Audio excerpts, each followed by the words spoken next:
And I'm going to turn for, I think it's the fourth time, to try to read Edward Thomas's long poem, Wind and Mist. It's a tough poem to read. Um, the reason it's hard is that I'm pretty sure it's a dialogue between two people. I don't know their gender. One of them clearly seems to be a man, probably Edward Thomas himself. And there's no clear way to distinguish when the one person and the other is talking. And after yesterday fumbling through the poem, I challenged myself to study it, to try to discern that. I even thought about putting colors to discern it, but I realized that if I make a single mistake, then I ruined it for good in this book, because I plan to keep this book. This is one of the few things I'm going to take with me to Japan. This is going to be my poetry book to carry all around the country with me, or at least all around Shizuoka. So I'm just going to read it again, stumble through it, and if it sounds like it's one narration after another and I bumble it all up, then so be it. Maybe, I don't know if that's what Thomas had in mind when he wrote it this way, without any clear distinction between when one person stopped and the other, because their wording is so poetic, it's hard to really tell. It's not like there's no he said, then she said, and then thus and said, that. Let's give it a try. It's my fourth attempt. Here we go. I'm ready.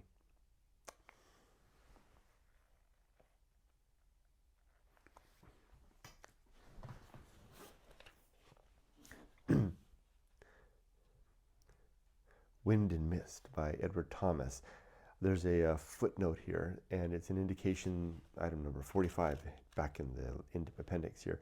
There's a note here about, it's giving context. This poem is about a house that apparently the Thomases owned, that was a quite inhospitable place, not a comfortable place to live.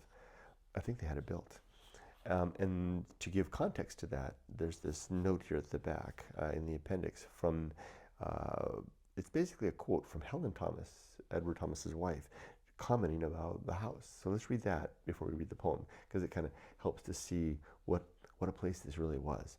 Here's the words from Helen Thomas's her essays in World Without End.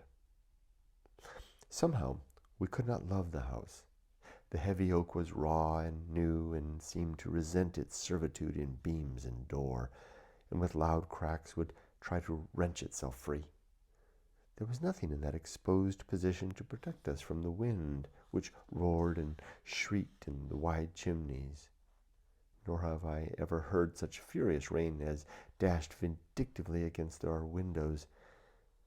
The fire of logs burning in the hearth seemed not to respond so much to our fostering care as to the wind, which drew it up in great leaping flames and sent sheaves of sparks into the roaring darkness. Picture that, wow. Often a thick mist enveloped us, and the house seemed to be standing on the top of the world, with an infinity of white rolling vapor below it. There was no kindness or warmth or welcome about the house. Okay, so that's Helen's impression of the house. Now let's hear Edward's poem, Wind and Mist, relative to that, and keeping all that in mind. And isn't she a great writer? Wow. I tried to buy her book yesterday, but it turns out it's out of stock. Anyway, I've got to limit myself anyway. I've got enough books to read for the rest of my life. Wind and Mist.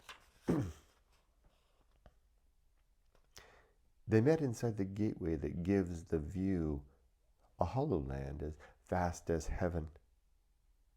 It is a pleasant day, sir. A very pleasant day. And what a view here, if you like angled fields of grass and grain, bounded by oak and thorn. Here is a league.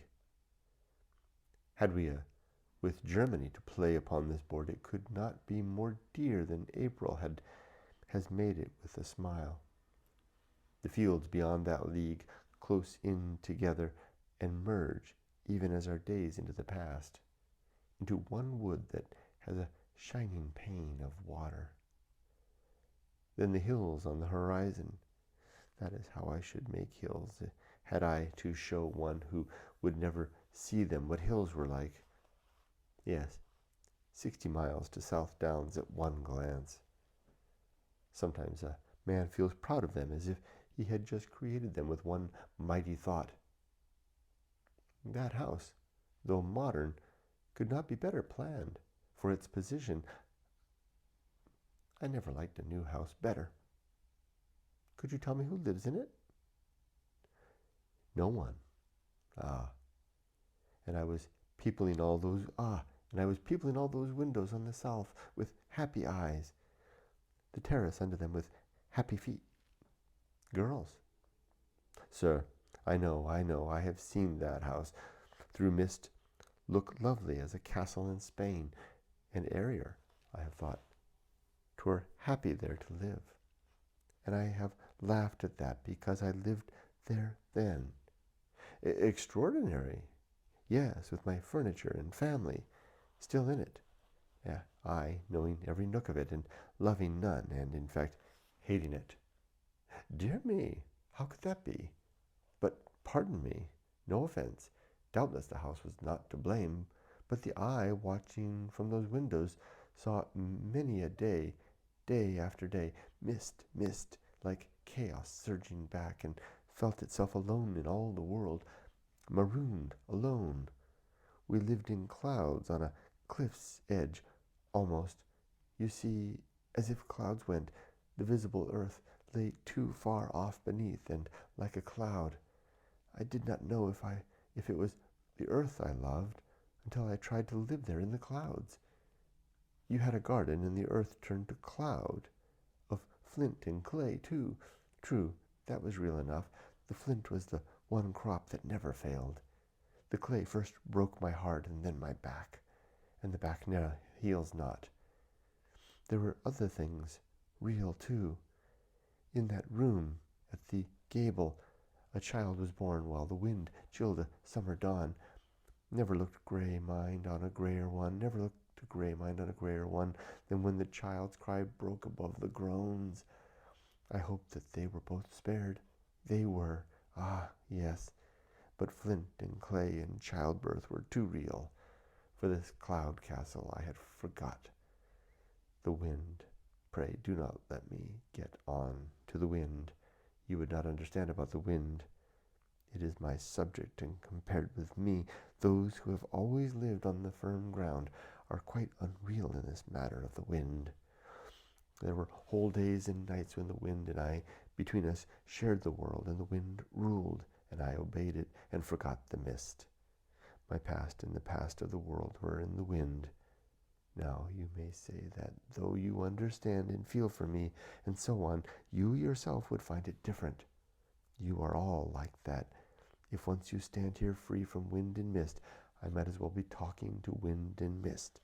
You would believe the house agent's young man, who gives no heed to anything I say.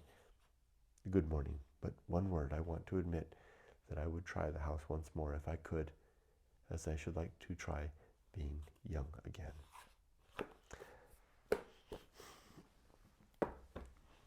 Just, damn, that's a good poem, and damn it, to me, I can't read it.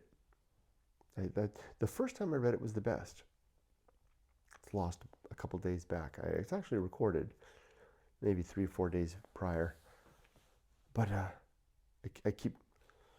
knew it at the time too. When I read it, I was like, that was awful, but it was the best you're going to do, Kurt, because I didn't know what I was getting myself into. Sometimes that's a boon. I understand the poem better, not much better, increments better. I think I'm going to take that on as a challenge in the future to try to come back. Like I said, I'm going to carry this book with me. This is going to be my book of poetry to read. It's great stuff in there, good essays too. And it's just the right size to keep in the backpack for a read at the beach or at the park or in a Kiseten coffee shop or Amamiengawa on a rainy summer day. And I'll challenge myself to tease out that poem and get it right. Quite beautiful imagery, right?